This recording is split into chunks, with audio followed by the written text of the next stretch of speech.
বিসমিল্লাহির রহমানির রহিম। আসসালামু আলাইকুম।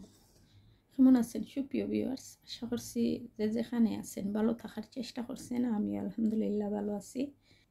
এদিকে ভিউয়ার্স একটা কুকিং ভিডিও নিয়ে চলে আসলাম। অবশ্যই আপনারা কাছে ভালো লাগবে, আর যদিও ভালো লাগে না দেখতে থাকবা, হয়তো কোনো এক সময় ভালো লাগতে পারে। আর যারা লাইক সাবস্ক্রাইব কমেন্ট করে নিয়মিত আমার পাশে আছেন, আপনারা সবাই অসংখ্য ধন্যবাদ আর অনেক অনেক শুভকামনা ও দোয়া ও ভালোবাসা রইল আপনাদের প্রতি। তো এদিকে ভিউয়ার্স আমি খেসলি মাছটা রান্না করব কাঁঠালের বিচি দিয়ে। আরও একটা তরকারি রান্না করব শুটকি, ইলিশ মাছের শুটকি দিয়ে বোনা করে নিব, আর সাথে গজার মাছের শুটকিও দিয়ে নিব। আর এদিকে একটা শুটকির ভর্তা বানিয়ে নিব লাউ পাতা দিয়ে, কাঁচামরিচ দিয়ে। এখানে আমি ভেজে রেখে দিছি সব কিছু, রসুন পেঁয়াজ কাঁচামরিচ।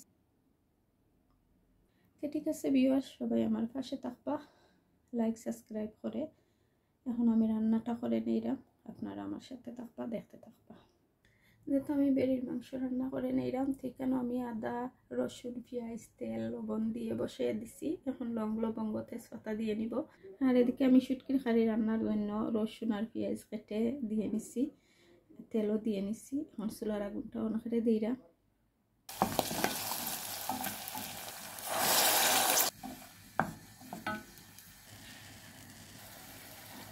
এদিকে দেখতে পাচ্ছেন ভিউয়ার্স, পেঁয়াজটা গলে গেছে। আর এভাবে যদি দেওয়া যায় পেঁয়াজ আর রসুন, পেঁয়াজটাই সান্দরে অনেক সুন্দর খেতেও কিন্তু মজা লাগে। আপনারা ট্রাই করবা এভাবে পেঁয়াজ আর রসুন দিয়া লবণ দিয়ে রেখে রেখে দিলে পেঁয়াজটা একদম গলি যায়। তো দিয়ে নিলাম আমি গুঁড়া মশলাটা, যা গুঁড়া মশলা লাগে সব কিছু দিয়ে নিলাম।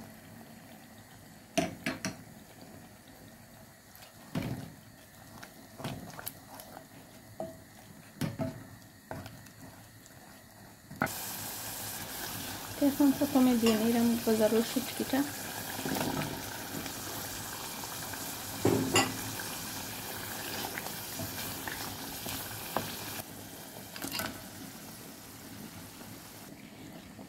এদিকে ইলিশ মাছের শুটকিটাও দিয়ে নিলাম।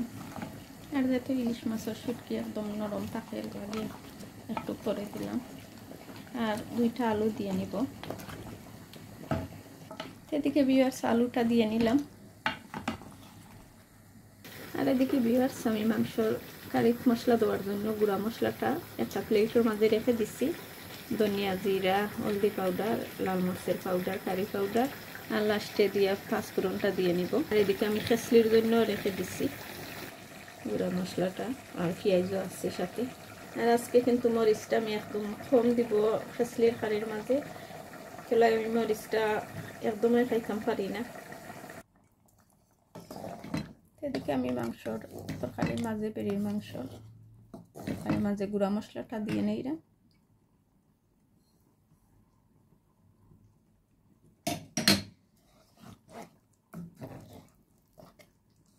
আর টমেটো দিয়ে নিব, কাঁচামরিচও দিয়ে নিব।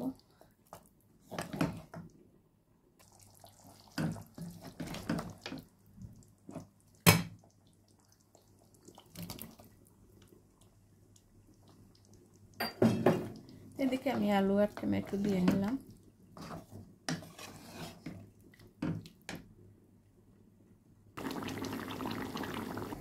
এদিকে আমি কাঁঠালের বিচির তরকারির মাঝে টমেটো দিয়ে নিলাম, কাঁচামরিচ আর গুঁড়া মশলাটা সব কিছু একসাথে দিয়ে নিলাম।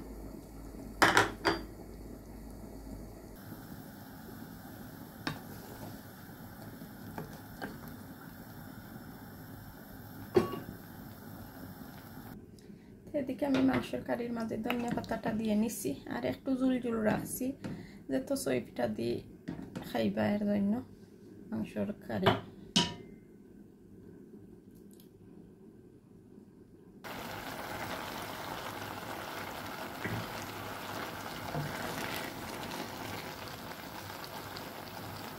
এদিকে ভিউয়ার্স আমি মাছে আর ধনিয়া পাতা একসাথে করে দিয়ে নিলাম, না হলে খেসলি মাছটা একটু লাড়াচাড়া করলে ভাঙ্গি যায় এর জন্য। এদিকে ভিউয়ার্স আমার রান্না করাটা হয়ে গেছে, আর কীরকম হলো আমার রান্নাটা একটু কমেন্টের মধ্যে জানিয়ে দিবেন। আর সবাই ভালো থাকবা, সুস্থ থাকবা। আজকের মতন ক্যামেরাটা অফ করে নিলাম। আর এদিকে ইলিশ মাছের শুটকির তরকারিটা আলু দিয়ে। ঠিক আছে ভিউয়ার্স, সবাই ভালো থাকবা, সুস্থ থাকবা, আমাদের জন্য দোয়া করবা। আর আপনাদের প্রতি রইল অনেক অনেক দোয়া ও শুভকামনা। আল্লাহ হাফেজ, আসসালামু আলাইকুম।